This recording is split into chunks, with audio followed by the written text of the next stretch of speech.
बिहार की समस्तीपुर सीट पर लोकसभा चुनाव इस बार काफी दिलचस्प हो गया है। यहाँ चुनाव एनडीए बनाम इंडिया होने के साथ ही नीतीश कैबिनेट के दो मंत्रियों के बीच नाक की लड़ाई बनी हुई है। यहाँ जेडीयू के मंत्री महेश्वर हजारी के बेटे सन्नी हजारी ने कांग्रेस के टिकट पर चुनाव लड़ेंगे, तो वहीं नीतीश कुमार के करीबी माने जाने वाले मंत्री अशोक चौधरी की बेटी शाम्वी चौधरी लोजपा रामविलास के टिकट पर चुनावी मैदान में है। दोनों मंत्रियों के बेटे बेटी के द्वारा नामांकन किए जाने के बाद इस सीट पर राजनीतिक हलचल तेज हो गई है। 25 साल की शाम्वी तपती धूप में जोर शोर से प्रचार कर रही हैं।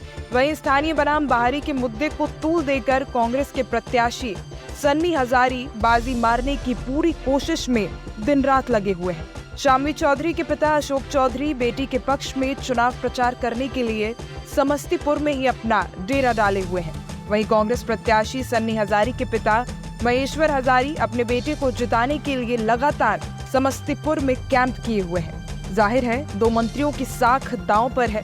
चिराग पासवान की पार्टी से लड़ रही शाम्वी चौधरी अपनी जीत को लेकर आश्वस्त दिख रही हैं। वहीं सन्नी हजारी समस्तीपुर के होने की वजह से स्थानीय बनाम बाहरी के मुद्दे को जनता के सामने रखकर पुरजोर प्रयास करते लगातार नजर आ रहे हैं। सन्नी हजारी समस्तीपुर से अपनी राजनीतिक विरासत पर पकड़ मजबूत करने के लिए भरपूर प्रयास करते दिखाई पड़ रहे हैं।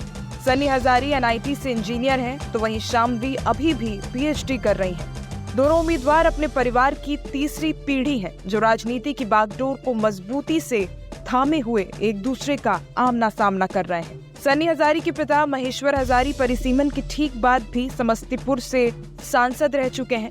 वहीं सन्नी हजारी के दादा रामसेवक हजारी 1977 में रोसड़ा में सांसद चुने जा चुके हैं। सन्नी हजारी के पक्ष में समस्तीपुर का लोकल होना एक बड़ा फैक्टर है, लेकिन चुनाव से ठीक पहले समस्तीपुर में घर खरीद कर शाम्वी चौधरी भी स्थानीय निवासी होने का जोरदार दावा कर रही हैं। समस्तीपुर लोकसभा क्षेत्र में यादव और कुशवाहा समाज के मतदाता भारी संख्या में हैं। वहीं दलित मतदाता भी यहां बड़ी संख्या में होने की वजह से लड़ाई दिलचस्प बनती नजर आ रही है। सुरक्षित सीट होने की वजह से दो दलित प्रत्याशियों के लिए सवर्ण मतदाता और मुस्लिम मतदाताओं का रुख भी खासा मायने रखता है। सन्नी हजारी पासवान समाज से आते हैं, इसीलिए पासवान समाज चिराग को ध्यान में रखकर शाम्वी चौधरी को वोट करेगा या 3 पीढ़ी से राजनीति पर पकड़ मजबूत रखने वाले सन्नी हजारी के पक्ष में मतदान करेगा। ये तो 4 जून को ही पता चलने वाला है। समस्तीपुर की 20% दलित आबादी का रुख भी जीत और हार का फैसला करने में बड़ी भूमिका अदा करने वाला है। इसीलिए पासवान मतदाताओं के बीच चिराग की मजबूत पकड़ शाम्वी के लिए बढ़त के तौर पर देखी जा रही है। हालांकि रविदास समाज में बिखराव सन्नी हजारी की स्थितियां मजबूत करता दिख रहा है। अति पिछड़ा समाज में मल्लाह मतदाता भी 2 भाग में बटे दिख रहे हैं।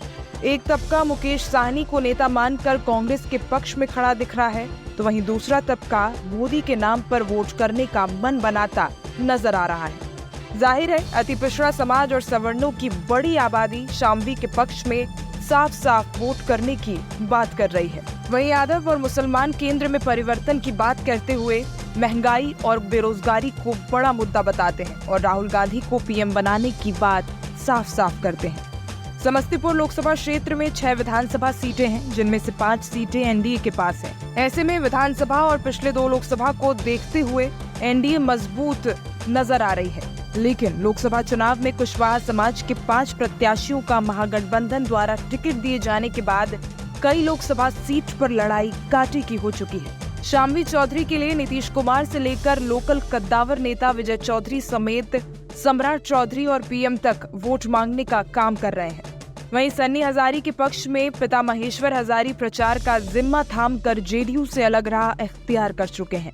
नीतीश कुमार चुनाव के बाद ऐसे लोगों के खिलाफ कार्रवाई की बात कर रहे हैं, लेकिन कांग्रेस की नाव पर सवार अपने बेटे के लिए महेश्वर हजारी अपनी कुर्सी की परवाह किए बगैर पुरजोर प्रचार में जुटे हुए हैं। सन्नी हजारी को भरोसा लालू यादव के आधार वोटरों के अलावा अपने पिता और दादा की लंबी राजनीतिक पारी समस्तीपुर में खेले जाने को लेकर भी है। वहीं शाम्वी चौधरी को भरोसा मोदी मैजिक के अलावा चिराग पासवान की लोकप्रियता, नीतीश कुमार द्वारा विकास के कामों के अलावा खुद की लोकप्रियता पर भी है, जो एक पढ़ी लिखी महिला होने की वजह से उन्होंने कम समय में समस्तीपुर में अर्जित की है। दोनों जेडीयू के मंत्रियों के बच्चों की इस लड़ाई का नतीजा आखिर क्या होगा, ये 4 जून को ही पता चलेगा। तब तक के लिए बने रहें लाइव हिंदुस्तान पर।